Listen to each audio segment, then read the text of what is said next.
What's up guys, Houndish here, and today I wanted to talk about the March 27th update coming to Destiny 2. Of course, Bungie broke down all of these Sandbox specific changes that they're going to be doing in this update, and we essentially have a kind of Q&A that formed on Twitter from Josh Hamrick and Kevin Yanes from Bungie. They've given a lot of clarification, updated bits of information, so I'm going to break that down in this video. There is a lot of stuff to talk about. There's been a lot of conversation about how much PvP focus there is inside of this update, which I completely recognize. It's worth bearing in mind the Sandbox changes will affect quite a lot of stuff in PvE pretty drastically. On top of this, we will have Heroic Strike modifiers, Iron Banner 6v6 as well as Mayhem and Rumble, Exotic Repetition Reduction, and Nightfall Strike unique rewards, which Bungie have confirmed will be weapons. So really, outside of Curse of Osiris bringing new content, this is probably the biggest update we've seen for Destiny 2 so far. Before I talk about the Sandbox stuff though, a couple of you guys asked me if I was going to speak about a recent supposed leak for DLC 2. So a couple of gaming websites have covered this, but basically there were a couple of different leaks that supposedly popped up from Amazon and GameStop displaying the next expansion, which is actually called the Fallen Warmind inside of these images. They also list the release date 8th of May for the DLC, which is definitely a pretty likely date for us to get an expansion like this. I think House of Wolves launched either the 8th or the following week. It was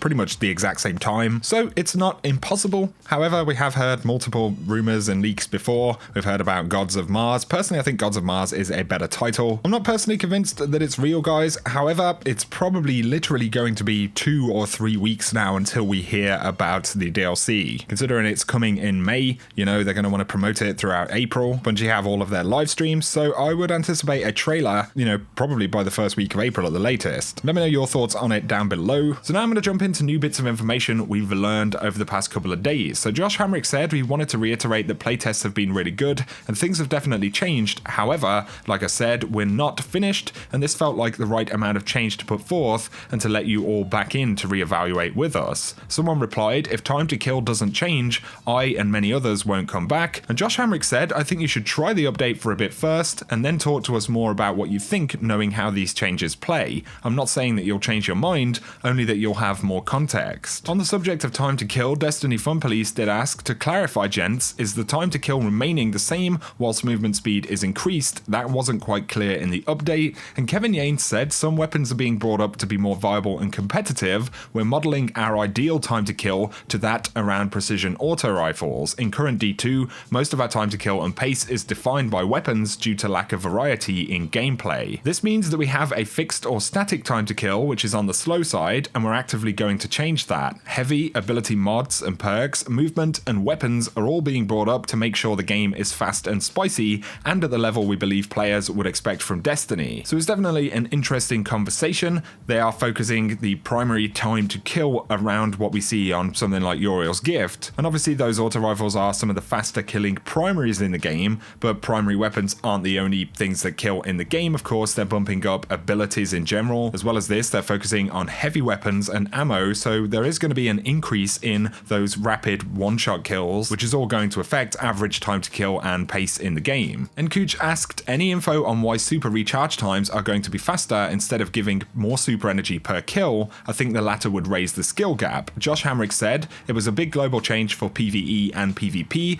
and we felt like it was just too long in general. That being said, we did actually bump up those amounts some too, and I'm glad you mentioned it because I need to make sure we put it into the patch notes. So of course they have decreased the cooldown for supers, but on top of this, Josh Hamrick confirmed that making kills will actually give you more super energy. That has also been buffed, and they didn't outline that in the update. Somebody asked, I see PvE wise, loads of weapons are getting a damage boost. Is this a flat 10% or is it being individually tuned for each weapon class? And if so, is it possible to give us a rough idea? Josh Hamrick said changes are per weapon, and he thinks the average is around about 15%. So of course they are tuning individual archetypes, but in general we're looking at around about a 15% increase in damage for weapons in PvE. Someone else said, I noticed a lot of damage increase on pulses and scouts, mentioned in PvE but not in PvP. Is the goal for decreasing time to kill based on buffing our abilities and power ammo spawns? Josh Hamrick said any base damage or precision damage buffs is in both PvE and PvP, and bonus PvE damage goes on top of that. So of course they are tuning the base damage and precision damage modifiers of weapons, but PvE specific damage that has been tuned for the weapons is on top of those modifiers. So in PvE we are going to be looking at some pretty significant buffs for weapons. Somebody asked, how would you compare compare the new Dragonfly to D1's Firefly, and Greg Peng actually jumped in, so comparable and now in different flavors. Of course, they did say that they have buffed the Dragonfly bonus, which is definitely positive. I think a lot of people miss Firefly being in the game. Dragonfly just really felt like a pretty terrible version of the perk. Next question is, what went into the decision to not allow the explosive rounds to keep the damage they have in PvE? We love our overpoweredness, and Josh Hamrick said they will deal the same damage overall in PvE. The ratio of what causes it has been tweaked. So of course, they did say that they are reducing how effective explosive rounds are, but the primary reason for this is that they've actually buffed a lot of archetypes that have explosive rounds on them. So scout rifles are getting a PvE buff, hand cannons are also getting a PvE buff, and what they've done is reduce the damage of explosive rounds to bring everything more in line. So of course, Bungie showed the clip of Crucible and how it's going to play out in the future. Somebody asked, is the amount of power ammo that is picked up in this video accurate in terms of what we'll see on the 27th?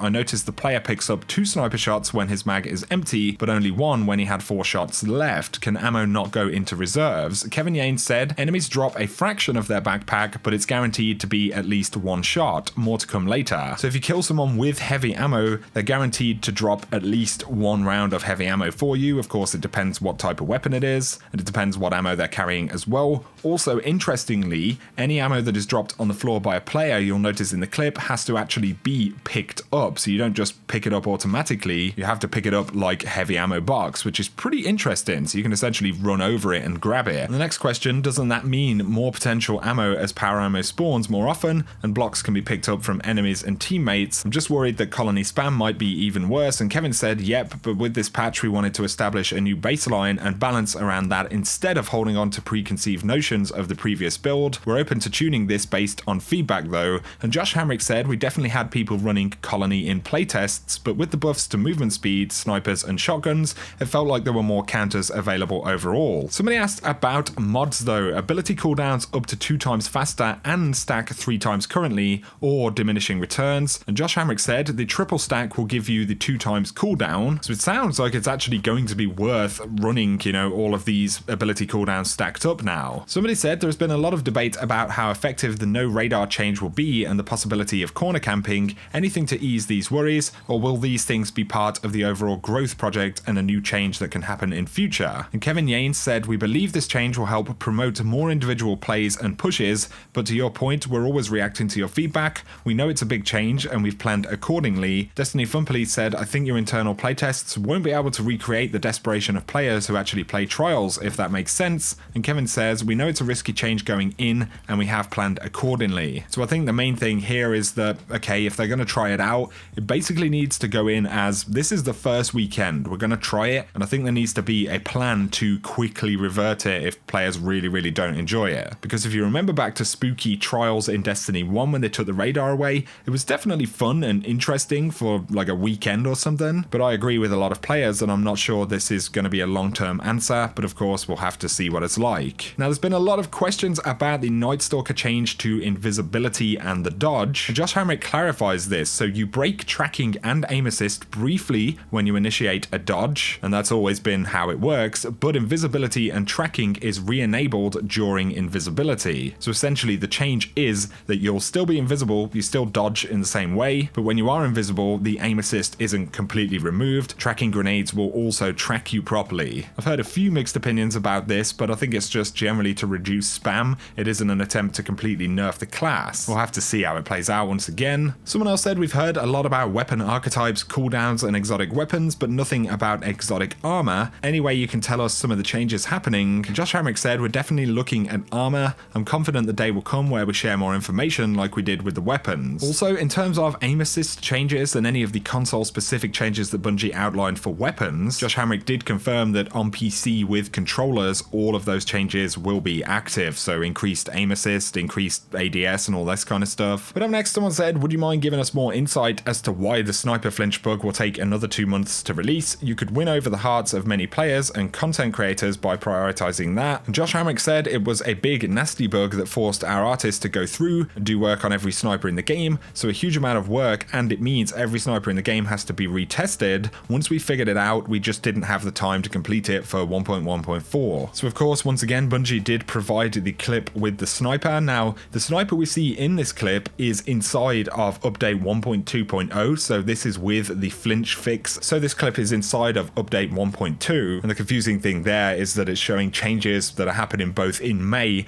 also with changes that'll be happening on the 27th. This clip is also inside of 6v6, as you can see. But guys, that is going to sum up all of the stuff I wanted to round up in this video. Just a lot of confirmation, clarification, insights about how stuff is going to work in the 27th update. I'm very excited to see how it plays out. You know, I have a couple of concerns, especially, you know, the trials change I think is a very drastic one. Otherwise, I think everything else that's happening is definitely important. As I've said before, this isn't the only stuff coming in the March update, but on top of that, this isn't the only stuff required to bring, you know, Destiny 2 to a much better spot. I think the idea though is that the gameplay is going to improve vastly. Of course, if that happens, it means that when we get new content, that content is going to be generally more fun to play through in terms of gameplay. But also I would anticipate that loot and those kind of systems are definitely things that Bungie are working on. It's just that we're going to have to wait a little bit longer before we start to see any real change there. But if you have found the video useful, guys, a like is very much appreciated. Let me know your thoughts down below. If you're new to the channel and you want to see more Destiny 2 content, be sure to hit that subscribe button. But for now, I hope you guys have an awesome day.